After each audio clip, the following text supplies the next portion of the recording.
Amaravati project అంతా track మీదకు వస్తోందని అందరూ అనుకుంటున్న టైంలో ఒక సడన్ ట్విస్ట్. ఆల్రెడీ ఎక్స్పీరియన్స్ ఉన్న నారాయణగారుండగా చంద్రబాబు నాయుడు కేంద్రమంత్రి పెమ్మసానిని ఎందుకు రంగంలోకి దించారు? ఈ సడన్ ఎంట్రీ వెనుకున్న అస్సలు స్ట్రాటజీ ఏంటి? అదేంటో ఇప్పుడు చూద్దాం. ఏ పెద్ద ప్రాజెక్ట్ను తీసుకున్నా దానికి రెండు రకాల శక్తులు కావాలండి. ఒకరు పక్కాగా ప్లాన్ చేసి పనుల్ని పరుగులు పెట్టించే ఒక టెక్నీషియన్. ఇంకొకరు జనంతో మాట్లాడి వాళ్లలో ఒక నమ్మకాన్ని, ఒక భరోసాని నింపే కమ్యూనికేటర్. మరి అమరావతిలో రాజుకున్న ఈ సంక్షోభంలో ఈ ఇద్దర్లో ఎవరి అవసరం ఎక్కువగా ఉంది? అమరావతిలో రైతుల అసంతృప్తి నిప్పులా రాజుకుంటోంది. ఇలాంటి టైంలో చంద్రబాబు ఎవర్నెంచుకున్నారు? ఆయన తీసుకున్న ఈ స్ట్రాటజిక్ డిసిషన్ వెనక ఉన్న అసలు కథ తెలియాలంటే మనం ముందుగా అమరావతి జర్నీని ఒకసారి క్విక్గా చూసేయాలి. అమరావతి కథ నిజంగా ఒక రోలర్ కోస్టర్ రైడ్ లాంటిది. 2014లో ఒక కలల ప్రాజెక్టుగా మొదలైంది. 5 ఏళ్లపాటు అస్సలు ఆగకుండా సూపర్ స్పీడ్తో ముందుకు దూసుకెళ్ళింది. కాని 2019లో సీన్ రివర్స్. ప్రభుత్వం మారింది. 3 రాజధానుల కాన్సెప్ట్ వచ్చింది. అంతే, అంతా ఒక్కసారిగా ఆగిపోయింది. ఇప్పుడు 2024లో మళ్లీ కొత్త ప్రభుత్వం వచ్చింది కదా. ఆగిపోయిన ఆ ప్రయాణానికి మళ్లీ ప్రాణం పోసే ప్రయత్నాలు మొదలయ్యాయి. సరే, ప్రభుత్వం మారింది, ప్రాజెక్టు మళ్లీ పట్టాలెక్కుతుంది అని రైతులందరూ చాలా ఆశతో ఉన్నారు. కాని గ్రౌండ్ రియాలిటీ వేరేలా ఉంది. 5 ఏళ్లు ఓపికగా ఎదురుచూశారు. తమ సమస్యలన్నీ ఇక చకచకా పరిష్కారం అవుతాయనుకుంటే అధికారుల నుంచి మాత్రం సరైన రెస్పాన్స్ లేదు.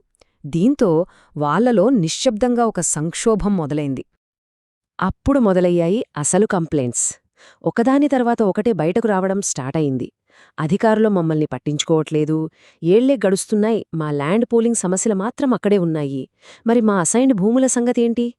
ఇలాంటి ప్రశ్నలతో వాళ్లలో టెన్షన్ పెరిగిపోయింది. ఇదే టైంలో ప్రభుత్వానికి వ్యతిరేకంగా నెగటివ్ ప్రచారం కూడా పీక్స్కి వెళ్ళింది. ఇది కేవలం రైతుల సమస్యగా మిగిలిపోలేదు, ప్రభుత్వానికి ఒక పెద్ద పొలిటికల్ తలనొప్పిగా మారింది. మమ్మల్ని పురుగుల కంటే హీనంగా చూస్తున్నారు. ఈ ఒక్క మాట చాలు పరిస్థితి తీవ్రతను అర్థం చేసుకోవడానికి. ఇందులో వాళ్ల నిస్సహాయత, కోపం, అవమానం అన్నీ ఉన్నాయి. ఇది కేవలం ఒక కంప్లైంట్ కాదు, ప్రభుత్వానికి రైతులకు మధ్య నమ్మకం ఎంత దారుణంగా దెబ్బతిందో చెప్పడానికి ఇదొక నిలువుటద్దంలాంటిది. ఈ పరిస్థితిని గమనించిన చంద్రబాబు ఇక ఆలస్యం చేయకూడదని డిసైడయ్యారు. ఆయనే స్వయంగా రంగంలోకి దిగారు. దాదాపు 3 గంటలసేపు రైతులతో ఫేస్ టు ఫేస్ మీటింగ్. మరి ఆ 3 గంటల్లో ఏం జరిగింది? ఆ ఒక్క మీటింగ్ అమరావతి కథను ఎలా మలుపు తిప్పింది? ఆ మీటింగ్లోనే అసలు స్ట్రాటజీ బయటపడిందే. ఒకవైపు ఎక్స్పీరియన్స్డ్ మంత్రి నారాయణ ఉన్నారు. కాని చంద్రబాబు తన పక్కన ఎవరిని కూర్చోబెట్టుకున్నారంటే కేంద్ర గ్రామీణాభివృద్ధి శాఖ సహాయ మంత్రి పెమ్మసాని చంద్రశేఖర్ని. ఇది కేవలం మర్యాద కోసం కాదు, ఇది రైతులకు ఒక పవర్ఫుల్ సిగ్నల్ పంపడం. ఈ సమస్యను మేం రాష్ట్ర స్థాయిలో మాత్రమే చూడట్లేదు, నేరుగా కేంద్రం దృష్టికి తీసుకెళ్తున్నాం, మీకు డైరెక్టుగా ఢిల్లీ నుంచి భరోసా ఇస్తున్నాం అని చెప్పడమే దీని ఉద్దేశం. ఫలితం అద్భుతమనే చెప్పాలి. మీటింగ్ మొదలైనప్పటికీ ముగిసేటప్పటికీ రైతుల ముఖాల్లో మార్పు స్పష్టంగా కనిపించింది. ఆందోళన పోయి ఆశ వచ్చింది, అనుమానం పోయి భరోసా వచ్చింది. పెమ్మసానిచ్చిన హామీలు, డైరెక్టుగా కేంద్రం నుంచి వచ్చిన భరోసా వాళ్లలో నమ్మకాన్ని మళ్లీ నింపింది.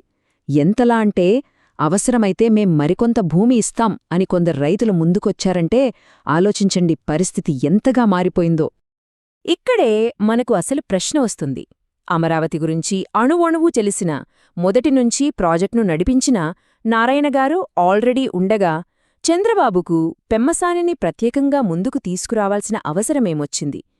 ఈ ప్రశ్నకు సమాధానం మనం ముందే అనుకున్న టెక్నీషియన్ వర్సెస్ కమ్యూనికేటర్ థియరీలోనే ఉంది. చూడండి, ఇది ఇద్దరు వ్యక్తుల మధ్య పోటీ కాదు, ఇది 2 వేర్వేరు స్కిల్ సెట్స్ మధ్య జరిగిన ఒక స్ట్రాటజిక్ చాయిస్. నారాయణ రూపంలో ఉన్న టెక్నీషియన్ ప్రాజెక్ట్ను టెక్నికల్గా ముందుకు తీసుకుకెళ్లగలరు, కాని దెబ్బతిన్న నమ్మకాన్ని మళ్లీ కట్టాలంటే పెమ్మసాని లాంటి ఒక కమ్యూనికేటర్ కావాలి. ఆ టైంలో అమరావతికి టెక్నికల్ స్పీడ్ కన్నా ఎమోషనల్ సపోర్ట్ చాలా అవసరమని చంద్రబాబు పర్ఫెక్ట్గా గుర్తించారు.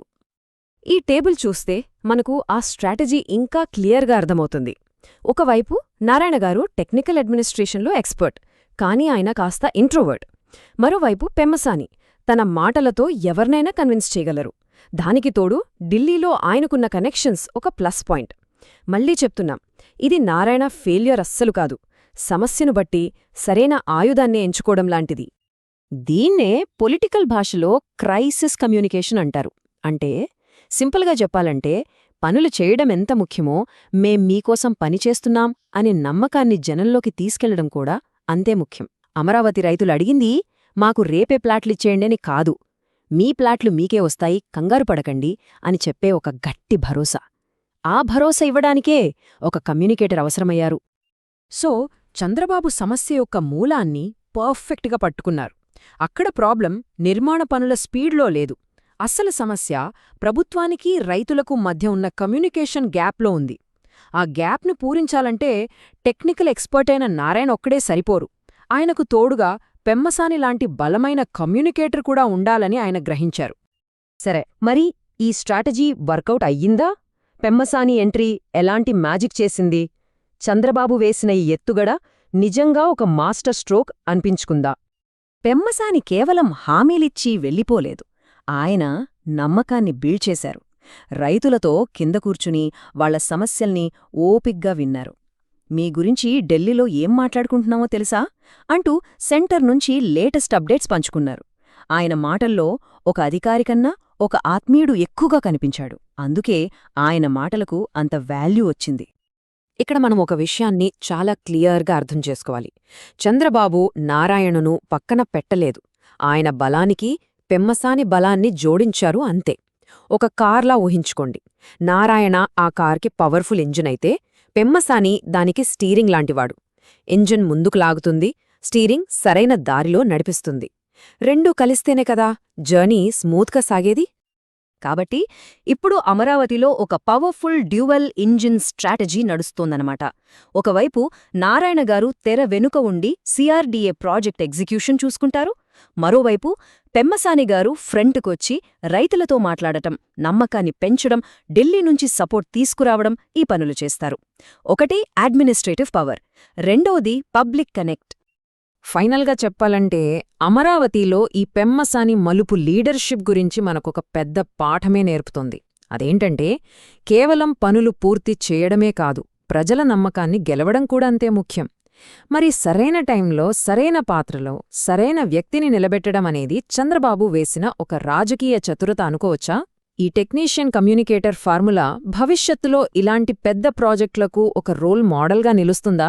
ఆలోచించాల్సిన విషయమే.